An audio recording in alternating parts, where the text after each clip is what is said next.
नमस्कार, मैं प्रिया और आप देख रहे हैं आई भारत न्यूज। देश में कोरोना का खतरा लगातार बढ़ता जा रहा है और अब बाढ़ के कारण लोगों का जनजीवन भी अस्त व्यस्त होता जा रहा है। बिहार में 1 से 16 तारीख तक लॉकडाउन को बढ़ा दिया गया है। कोरोना की रोकथाम के लिए सरकार का यह फैसला कितना कारगर साबित होगा, बिहार की जनता का ये सवाल है। बाढ़ से पीड़ित लोगों के प्रति सरकार की तरफ से सिर्फ आश्वासन मिल रहे हैं, कोई भी ठोस कदम दिखाई नहीं पड़ रहे हैं। क्या बिहार सरकार सिर्फ अपनी चुनाव की प्रक्रिया में व्यस्त है? नदियों का जल स्तर जिस तरह इतना बढ़ रहा है, गांव के गांव जलमग्न हो गए हैं। विपक्ष की तरफ से लगातार विपक्षी पार्टियां, नेता लोगों के बीच जा रहे हैं, उनसे बातचीत कर रहे हैं, उनकी समस्याओं को सुन रहे हैं, उनके बीच राहत सामग्री का वितरण कर रहे हैं। लेकिन बिहार सरकार की तरफ से अभी तक कोई भी बाढ़ प्रभावित क्षेत्रों में नहीं पहुंचा है। बिहार के कई जिलों में बाढ़ का कहर मचा हुआ है। बात करें मुजफ्फरपुर की तो वहां भी बाढ़ का पानी का स्तर काफी बढ़ता जा रहा है। हर गली, हर मोहल्ले, हर घर में बाढ़ का पानी घुसता जा रहा है। इस परिस्थिति में वहां के लोग कैसे अपना जीवन यापन कर रहे हैं, किस तरह अपने आप को इस वैश्विक महामारी में बाढ़ की परिस्थिति से निकलते हुए अपने आप को बचा रहे हैं, मुजफ्फरपुर की इस वक्त क्या तस्वीर है, इन तस्वीरों को हमारे साथ दिखाने के लिए, हमें वहां की हालात की जानकारी देने के लिए हमारे साथ मुजफ्फरपुर से लाइव जुड़ रहे हैं राष्ट्रीय जनशक्ति पार्टी सेकुलर के बिहार प्रदेश अध्यक्ष डॉक्टर प्रभात कुमार श्रीवास्तव। नमस्कार प्रभात जी। जी नमस्कार मैडम। बहुत बहुत स्वागत है आपका हमारे आई भारत न्यूज में। जी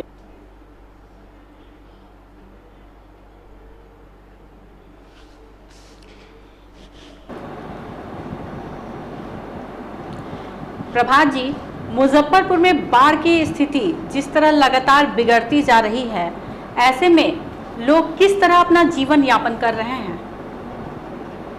देखिए, मुजफ्फरपुर में अभी बाढ़ की स्थिति बहुत ही भयावह है और जो बूढ़ी गंडक नदी है वो अपने जो उसका जो लिमिट है उससे ज़्यादा ओवरफ्लो कर रही है और जो नए नए क्षेत्रों में भी पानी आ रहा है, लेकिन प्रशासन आंख मूंद के बैठा हुआ है। लोग सड़कों पे हैं, टेंट लगा के, प्लास्टिक लगा के अपना जीवन यापन कर रहे हैं। अभी हम लोग उस रास्ते से गुजरे हैं, लोगों से बातचीत किए हैं और देखे हैं क्या कि लोग जो है टेंट लगा के रह रहे हैं, बट न खाने की व्यवस्था है, न सोने की व्यवस्था है, न दवाई की व्यवस्था है, किसी तरह की कोई व्यवस्था नहीं है। बहुत खराब स्थिति में लोग जी रहे हैं।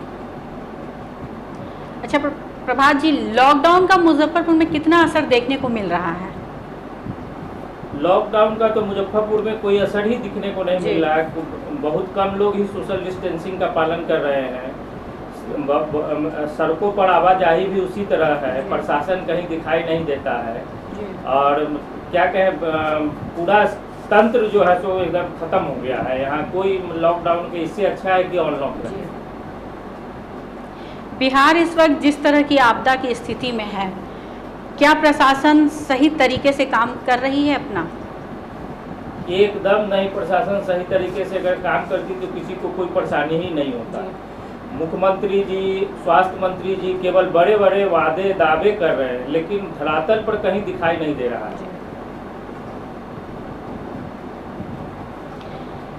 प्रभात जी, इस वक्त बिहार में चुनाव की चर्चा जोरों पर है। सभी राजनीतिक पार्टियां चुनाव की तैयारी में लगी है। हम आपसे जानना चाहते हैं कि क्या इस महामारी के दौर में चुनाव कराने का फैसला सही है?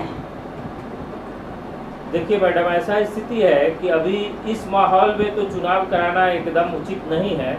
हम लोग घर घर जा रहे हैं, गांव-गांव जा रहे हैं और देख रहे हैं कि बाढ़ की स्थिति और कोरोना की स्थिति अत्यंत ही विकराल है और इसमें हम लोग जो है पहले मानव जीवन को बचाना है, इस पर काम कर रहे हैं। चुनाव तो हर 5 साल पर आएंगे और चुनाव तो होगा ही, लेकिन सबसे पहले सरकारों की प्राथमिकता होना चाहिए था कि मानव जीवन को बचाए। मानव जीवन को कैसे बचाया जाए, इस पर सरकार का ध्यान नहीं है। सरकार केवल चुनावी मोड में चल रही है, लेकिन मेरी पार्टी चुनावी मोड में न जाकर लोगों के जीवन बचाने के लिए आगे आ रही है और लोगों को सहयोग कर रही है।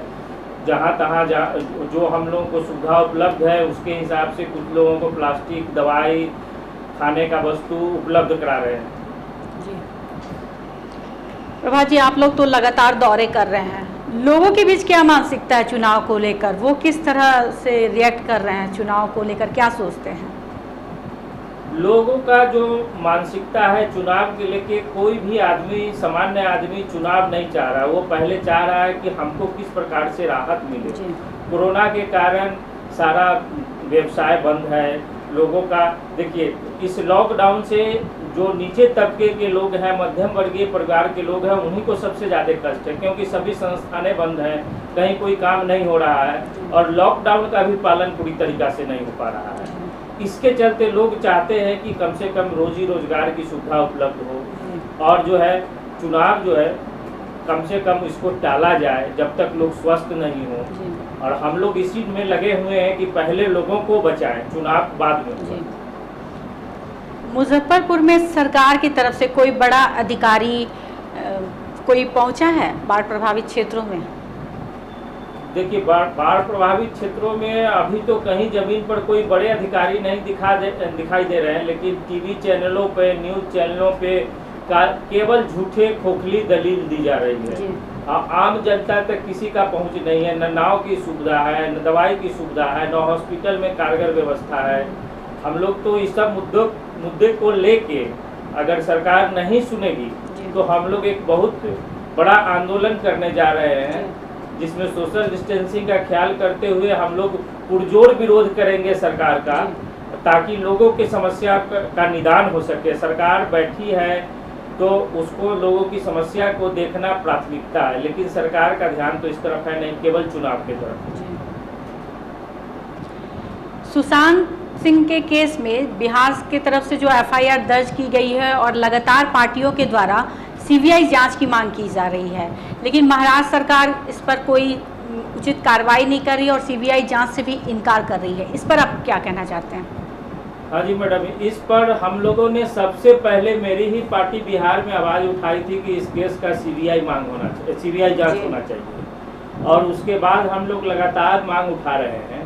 और बिहार सरकार की जो जांच चल रही है उस जांच से हम लोग संतुष्ट हैं, लेकिन मुंबई सरकार इसको लिपापोती करने का काम कर रही है। वो नहीं चाह रही है कि सीबीआई को जांच दिया जाए। सीबीआई को जांच देने से क्या होगा कि बहुत सारे सफ़ेद पोश और अभिनेता लोग भी इसमें फंसेंगे, और ये लिपापोती करने के चलते ये नहीं चाह रही है कि सीबीआई को जांच दिया जाए, मुंबई पुलिस ही इसकी जांच करे। लेकिन हम लोग मांग करते हैं, हम लोग सुप्रीम कोर्ट में भी अपना पक्ष रखेंगे कि सुशांत सिंह मर्डर केस का जांच सीबीआई से हो, और बिहार सरकार से भी अनुरोध करेंगे।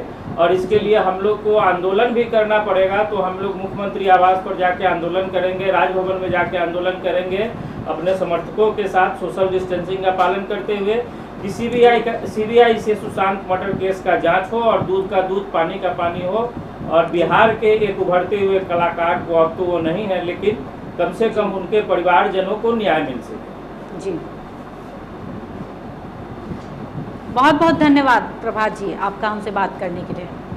जी, थैंक यू मैडम। तो ये थे राष्ट्रीय जनशक्ति पार्टी सेक्युलर के बिहार प्रदेश अध्यक्ष डॉक्टर प्रभात कुमार श्रीवास्तव, जो मुजफ्फरपुर से हमारे साथ लाइव जुड़े हुए थे।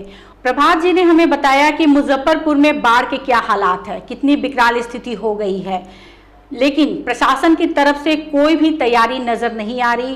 प्रशासन सिर्फ आश्वासन दे रहा है और दावे कर रहा है कि बाढ़ पीड़ित क्षेत्रों में हम सभी कार्य कर रहे हैं, लेकिन जमीनी धरातल पर हकीकत कुछ और ही बयां कर रही है। प्रशासन पूरी तरह से विफल नजर आ रही है। इसके साथ ही प्रभात कुमार श्रीवास्तव ने जोर देकर कहा कि महामारी के इस दौर में चुनाव कराने का फैसला बिल्कुल ही गलत है। हमारी पहली प्राथमिकता लोगों को बचाना होना चाहिए। अगर लोगों की जान बचाना जरूरी है, ना कि चुनाव कराना। इसके साथ ही प्रभात कुमार श्रीवास्तव ने यह भी कहा कि सुशांत सिंह राजपूत केस की जांच की हमारी पार्टी लगातार शुरू से सीबीआई जांच कराने की मांग कर रही थी, और बिहार सरकार की तरफ से जो भी कार्रवाई की जा रही है उससे हम लोग संतुष्ट हैं। लेकिन अगर ये सुशांत सिंह की सीबीआई जांच नहीं हुई और जरूरत पड़ी तो हम लोग इसके लिए आंदोलन भी करेंगे।